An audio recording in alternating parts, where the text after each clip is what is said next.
నమస్తే. Welcome to the DNA academy. So, ఇప్పుడు రాజ్యాంగంలోని షెడ్యూల్స్ గురించి మనం డిస్కస్ చేసుకున్నాము. భారత రాజ్యాంగము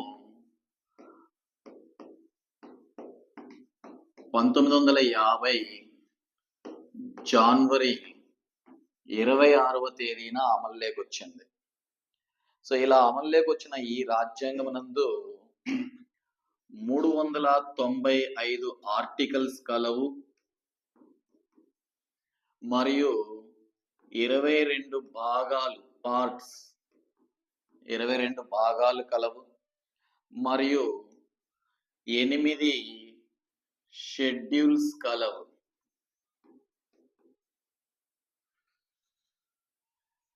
సో ఈ విధంగా ఈ రాజ్యాంగాన్ని రూపొందించి 26 జనవరి 1950 నాడు అమల్లోకి తీసుకొస్తే, సో ఇందులో మొత్తం 395 నిబంధనలు, 22 భాగాలు, 8 షెడ్యూల్స్ గా రూపొందించడం జరుగుతుంది. సో ఇందులో భాగంగా ఇప్పుడు మనము షెడ్యూల్స్ గురించి అధ్యయనం చేశాము. అంటే షెడ్యూల్ అనగా ఒక ఆర్టికల్ కి సంబంధించి పూర్తి అర్థ వివరణ ఇచ్చే వాటినే షెడ్యూల్స్ గా పేర్కొనడం జరుగుతుంది. ఏదైనా ఒక నిబంధనకి సంబంధించి పూర్తి అర్థ వివరణ ఇచ్చేవే షెడ్యూల్స్ గా పేర్కొంటాము. సో ఈ విధంగా షెడ్యూల్స్ ప్రారంభంలో 8 ఉన్నాయి. ప్రస్తుతము ఈ రాజ్యాంగం నందు 12 షెడ్యూల్స్ కలవు. అంటే ముందుగా మొదటి షెడ్యూల్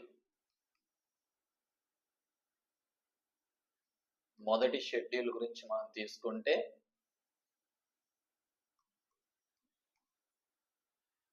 సో ఈ మొదటి షెడ్యూల్ ఏం పేర్కొంటుంది అంటే, ఈ భారతదేశంలోని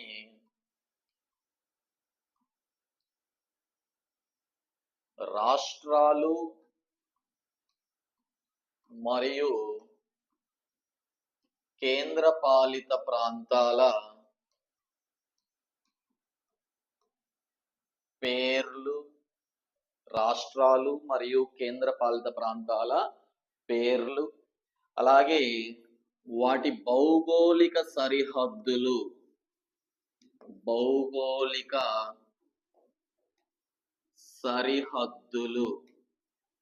రాష్ట్రాల పేర్లు మరియు భౌగోళిక సరిహద్దులు, మరియు వాటిని ఏ విధంగా సవరించవచ్చు,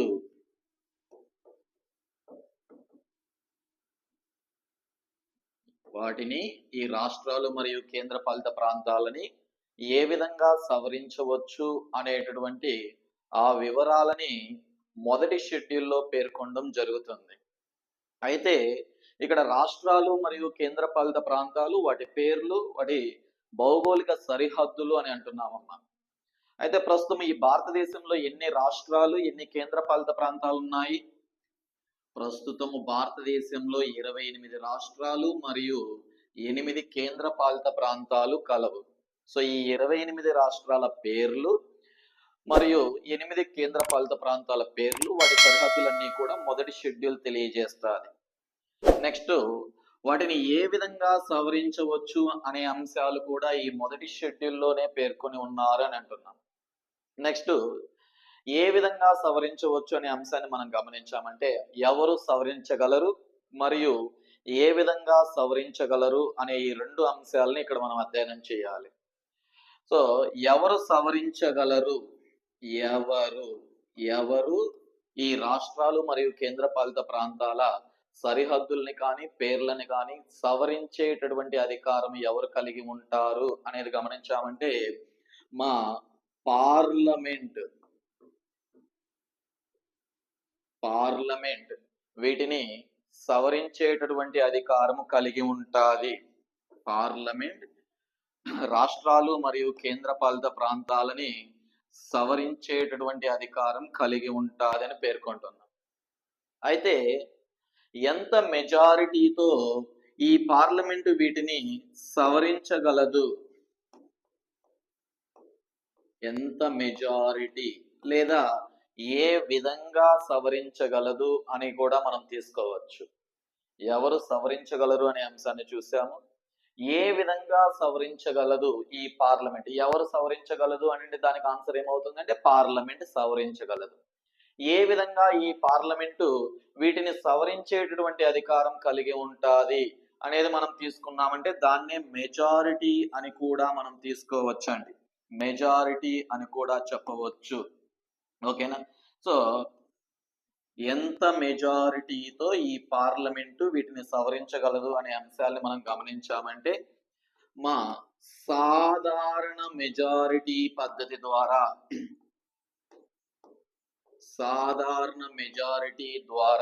ఈ పార్లమెంటు రాష్ట్రాలు మరియు కేంద్రపాలిత ప్రాంతాల పేర్లు మరియు సరిహద్దుల్ని సవరించేటువంటి అధికారం కలిగి ఉంటాది. సాధారణ మెజారిటీ అనగా 1/2 మెజారిటీ అని పేర్కొంటామమ్మా. ఈ సాధారణ మెజారిటీనే 1/2 1/2 మెజారిటీగా కూడా పేర్కొనడం జరుగుతుంది. సో ఇలాగా మొదటి షెడ్యూల్ అనేది ఈ భారతదేశంలోని రాష్ట్రాలు మరియు కేంద్రపాలిత ప్రాంతాల పేర్లు మరియు వాటిని ఏ విధంగా సవరించవచ్చు అనేటువంటి ఈ వివరాలని తెలియజేయడం జరుగుతుంది. నెక్స్ట్ సెకండ్ షెడ్యూల్ ని మనం తీసుకున్నామంటే రెండవ షెడ్యూల్. ఈ సెకండ్ షెడ్యూల్ ఏ వివరాలని తెలియజేస్తుంది అనే అంశాన్ని మనం గమనిస్తే మా రెండవ షెడ్యూల్ రాజ్యాంగ ఉన్నత పదవుల జీతభత్యాల గురించి పేర్కొంటుంది. రాజ్యాంగ ఉన్నత పదవుల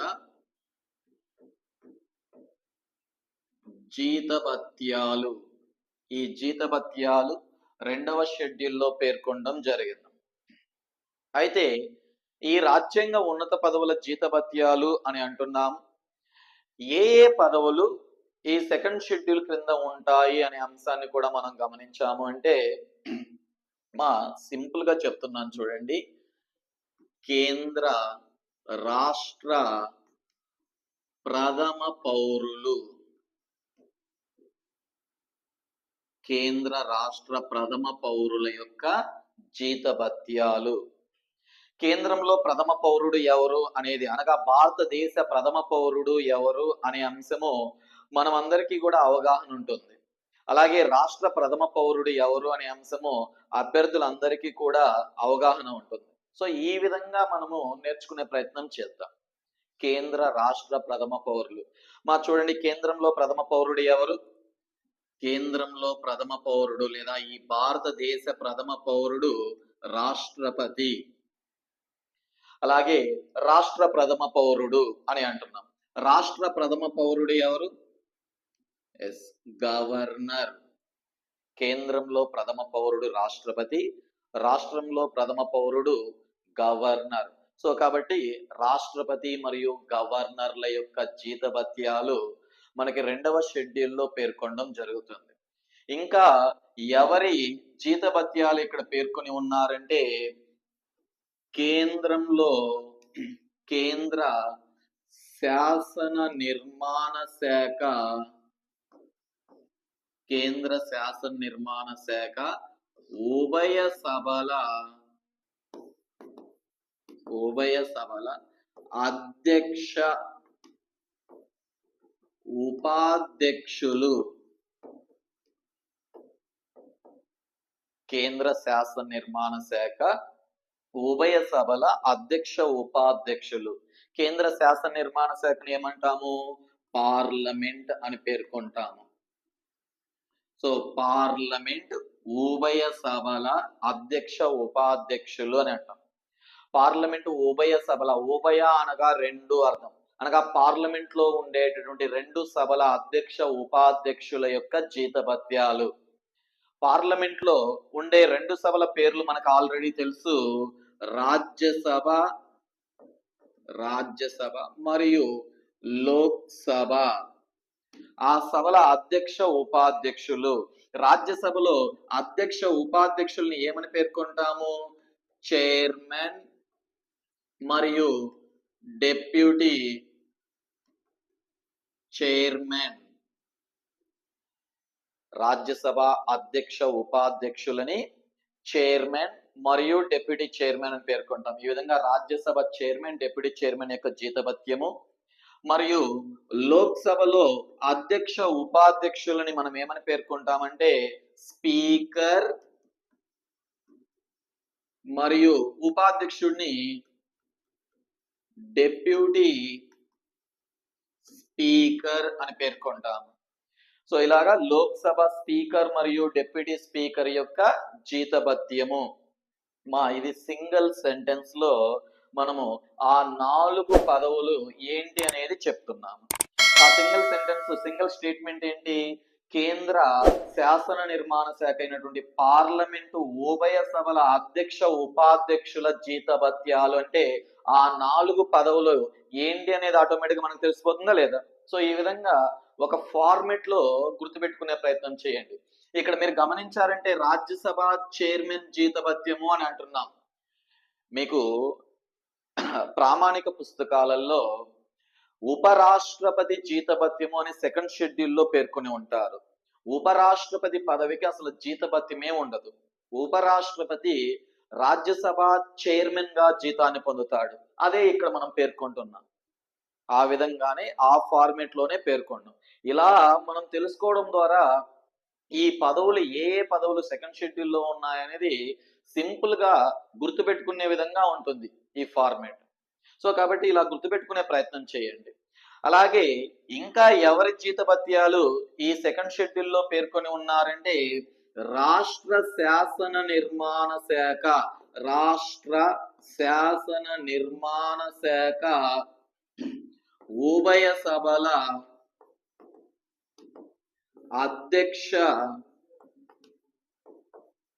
ఉపాధ్యక్షుల జీతభత్యాలు. రాష్ట్ర శాసన నిర్మాణ శాఖ ఉభయ సభల అధ్యక్ష ఉపాధ్యక్షుల జీతభత్యాలు కూడా ఇందులో పేర్కొనడం జరిగింది. సో అయితే రాష్ట్రంలో కూడా 2 సభలు ఉంటాయి. ఒకటి లెజిస్లేటివ్ కౌన్సిల్ అని అంటాం, మరొక సభని లెజిస్లేటివ్ అసెంబ్లీ అని పేర్కొంటాం. ఇంగ్లీష్ లోనే పేర్లు గుర్తుపెట్టుకునే ప్రయత్నం చేయండి. లెజిస్లేటివ్ కౌన్సిల్ ఎగువ సభ, లెజిస్లేటివ్ అసెంబ్లీ దిగువ సభ. సో ఆ సభలో సభ్యులని లెజిస్లేటివ్ కౌన్సిల్ లో సభ్యత్వము కలిగిన వాళ్ళని ఎమ్మెల్సీ అని, లెజిస్లేటివ్ అసెంబ్లీలో సభ్యత్వం కలిగిన వాళ్ళని ఎమ్మెల్యే అని అంటాం. సో అలాగైనా సభల పేర్లు గుర్తుపెట్టుకునే ప్రయత్నం చేయండి. ఆ సభలో సభ్యులు ఈ పేర్లు మీరు బాగా వినుంటారు, ఎమ్మెల్యే ఎమ్మెల్సీ అంటే. ఆ ఎమ్మెల్యే ఎమ్మెల్సీలో ఎంని మనం తీసేసామంటే సభల పేర్లు మనకు వస్తున్నాయి. ఓకే, సో తెలుగులో దీన్ని విధాన పరిషత్ అని, దీన్ని విధాన సభ అని పేర్కొంటామమ్మా. ఆ సభల అధ్యక్ష ఉపాధ్యక్షులు ఇక్కడ కూడా ఇది ఎగువ సభ, కేంద్రంలో రాజ్యసభ ఎగువ సభ అవుతుంది. ఎగువ సభ అధ్యక్ష ఉపాధ్యక్షులను చైర్మన్ మరియు డిప్యూటీ చైర్మన్ అని సంబోధించడం జరుగుతుంది. అనగా ఇక్కడ కూడా అధ్యక్ష ఉపాధ్యక్షుల్ని ఏమంటున్నాము?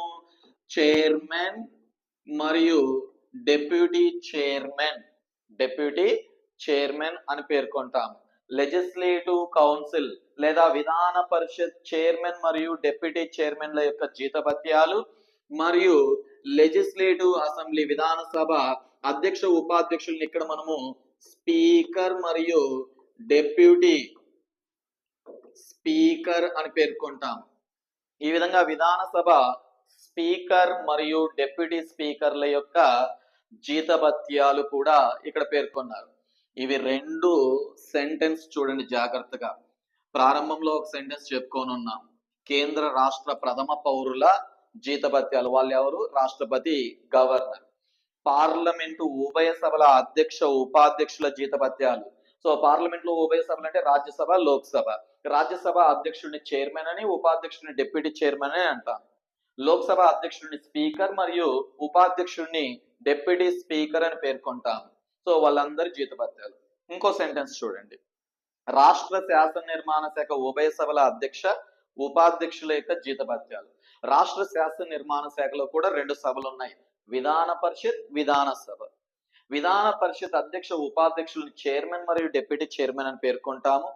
విధాన సభ అధ్యక్ష ఉపాధ్యక్షులని స్పీకర్ మరియు డిప్యూటీ స్పీకర్ అని పేర్కొంటాం. సో వీరందరి జీతభత్యాలు సెకండ్ షెడ్యూల్లో పేర్కొనడం జరుగుతుంది.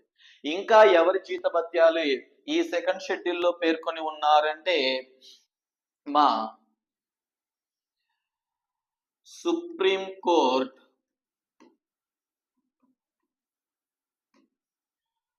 ప్రధాన మరియు ఇతర న్యాయమూర్తులు, సుప్రీంకోర్టు ప్రధాన మరియు ఇతర న్యాయమూర్తుల జీతభత్యాలు, అలాగే హైకోర్టు ప్రధాన మరియు ఇతర న్యాయమూర్తుల జీతభత్యాలు. సో ఇలా సుప్రీంకోర్టు మరియు హైకోర్టు ప్రధాన మరియు ఇతర న్యాయమూర్తుల జీతభత్యాలని కూడా సెకండ్ షెడ్యూల్లో పేర్కొనడం జరుగుతుందమ్మా. సెకండ్ షెడ్యూల్ జీతభత్యాల గురించి తెలియజేస్తుందని అంటున్నాం. ఆ జీతభత్యాలలో ఎవరెవరి జీతభత్యాలు ఇక్కడ పేర్కొన్నారు అనే అంశాలన్నీ చెప్పుకుంటూ వస్తూ ఉన్నాం. ఇందులో భాగంగా సుప్రీంకోర్టు, హైకోర్టు ప్రధాన మరియు ఇతర న్యాయమూర్తుల జీతభత్యాలు కూడా ఈ సెకండ్ షెడ్యూల్లో పొందుపరచడం జరిగింది. ఇంకా ఎవరి జీతభత్యాలు అంటే controller and auditor general. So ఈ పదవిని మనం షార్ట్ కట్ లో సిఏజీగా పేర్కొంటాము. సర్వసాధారణంగా తెలుగులో మనము కాగ్ అని పిలుస్తున్నామమ్మా. సో ఈ కాగ్ యొక్క జీతభత్యం కూడా సెకండ్ షెడ్యూల్లో పేర్కొనడం జరుగుతుంది. ఒకసారి గమనించండి. కేంద్ర రాష్ట్ర ప్రథమ పౌరుల జీతభత్యాలు అనగా రాష్ట్రపతి మరియు గవర్నర్ యొక్క జీతభత్యాలు, పార్లమెంటు ఉభయ సభల అధ్యక్ష ఉపాధ్యక్షుల జీతభత్యాలు అనగా రాజ్యసభ చైర్మన్ మరియు డిప్యూటీ చైర్మన్, లోక్సభ స్పీకర్ మరియు డిప్యూటీ స్పీకర్ల జీతభత్యాలు, రాష్ట్ర శాసన నిర్మాణ శాఖ ఉభయ సభల అధ్యక్ష ఉపాధ్యక్షుల జీతభత్యాలు అనగా విధాన పరిషత్ చైర్మన్ మరియు డిప్యూటీ చైర్మన్ జీతభత్యము, విధానసభ స్పీకర్ మరియు డిప్యూటీ స్పీకర్ల జీతభత్యము. ఇంకా ఎవరి జీతభత్యాలు అని అంటే ఈ న్యాయమూర్తులు, కేంద్రంలో ఈ సుప్రీంకోర్టు ఉంటుంది, ఆ సుప్రీంకోర్టు ప్రధాన మరియు ఇతర న్యాయమూర్తుల జీతభత్యాలు, రాష్ట్ర స్థాయిలో హైకోర్టు ఉంటుంది, హైకోర్టు ప్రధాన మరియు ఇతర న్యాయమూర్తుల జీతభత్యాలు అని అంటుంది. సో ఫైనల్ గా కాగ్ యొక్క జీతభత్యము. ఇవన్నీ ఈ సెకండ్ షెడ్యూల్లో ఉండేటటువంటి జీతభత్యాలుగా మనం పేర్కొంటాం. సెకండ్ షెడ్యూల్ అనేది రాజ్యాంగ ఉన్నత పదవుల జీతభత్యాల గురించి తెలియజేస్తుందని చెబుతున్నామమ్మా. ఓకే, ఒకసారి ఇవన్నీ కూడా జాగ్రత్తగా గమనించుకోండి. ఓకే, సో నెక్స్ట్ మరొక అంశాన్ని మనం గమనించాము అంటే థర్డ్ షెడ్యూల్